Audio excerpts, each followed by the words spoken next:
किसी ने सोचा नहीं होगा कहाँ के व्यापारी ने 5 कुंटल से ज्यादा गोभी डाल के चला गया, उनकी गाड़ी पता ही नहीं है लोगों को। भला बताइए। बोलिए श्री बांके बिहारी लाल की जय हो। यहाँ के लोग चावल पा रहे हैं और बाहर वाले लोग चावल भेज रहे हैं, ये सब कैसे संभव हो रहा है? कहीं न कहीं परमात्मा श्री राधा रानी लक्ष्मी रानी आकर के भंडारे में आकर के बैठ गई है। बड़े आनंद की बात है कि हजारों हजार लोग सुबह और शाम भोजन प्राप्त कर रहे हैं, सब आत्माएं तृप्त हो रहे हैं। और जिन पुण्य आत्माओं ने दान किया है उनके दान को तो धन्य हो गए, क्योंकि जिनको आपने दान दिया उसने आपके इस धन को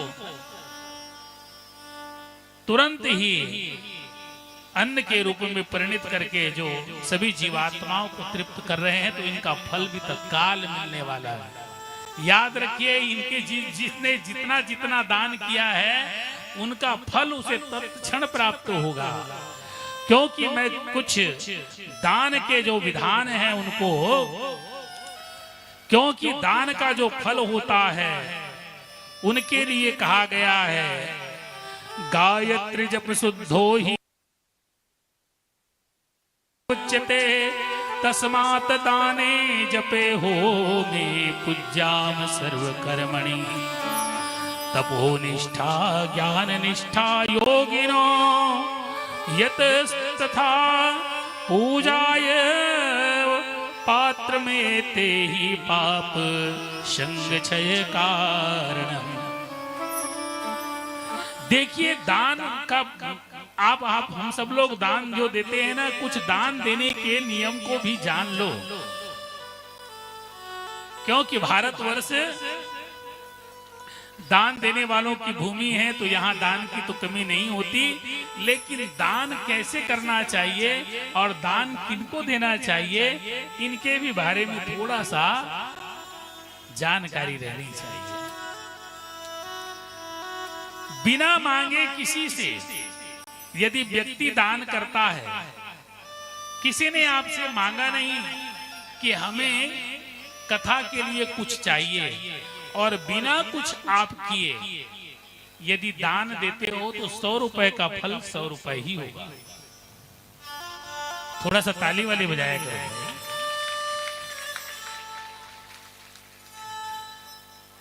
तो दान यदि आप देते हो, बिना मांगे यदि आप दान देते हो तो उसका पूरा पूरा फल मिलता है। मांगने पर देने से फल आधा माना जाता है, मांगने से फल आधा हो जाता है।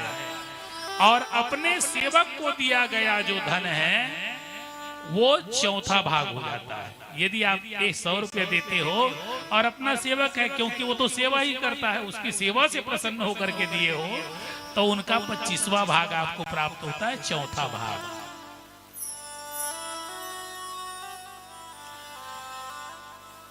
जो गरीब ब्राह्मण हैं, जो गरीब ब्राह्मण हैं और भिक्षाटन करते हुए आप उसे दान देते हो, वह जो धन है, वह दिया हुआ दान तत्काल आपको इसी धरती में फल प्रदान करने वाला होता है। याद रखिए, जो गरीब ब्राह्मण घूम रहा हो, यदि किसी भी प्रकार का आप उन्हें दान देते हो तो वह दान तत्क्षण ही इस धरती पर आपको फल प्रदान करने वाला होता है। और यदि वही दान आप वेद वेत्ता ब्राह्मण, यदि वेद वेत्ता यदि ब्राह्मण को यदि आप देते हो तो इस लोक में भी फल देता है और उस लोक में भी फल देता है। और इससे भी श्रेष्ठ ये है अग्निहोत्र ब्राह्मण। अग्निहोत्र ब्राह्मण किसे कहते हैं? बहुत कम लोग अब अग्निहोत्र ब्राह्मण रह गए हैं। जो त्रिसंध्या भगवान को प्रत्येक दिन अपने घर में यज्ञशाला बनाई हुई है, उस यज्ञशाला में त्रिसंध्या गायत्री मंत्र के लिए आहुति प्रदान करता हो अग्नि में। यदि आप ऐसे यदि गायत्री मंत्र जापक अग्निहोत्र ब्राह्मण को यदि आप दान देते हो तो वह दिया हुआ दान इस लोक में, परलोक में और वैकुंठ लोक में भी आपको पुण्य प्रदान करता है।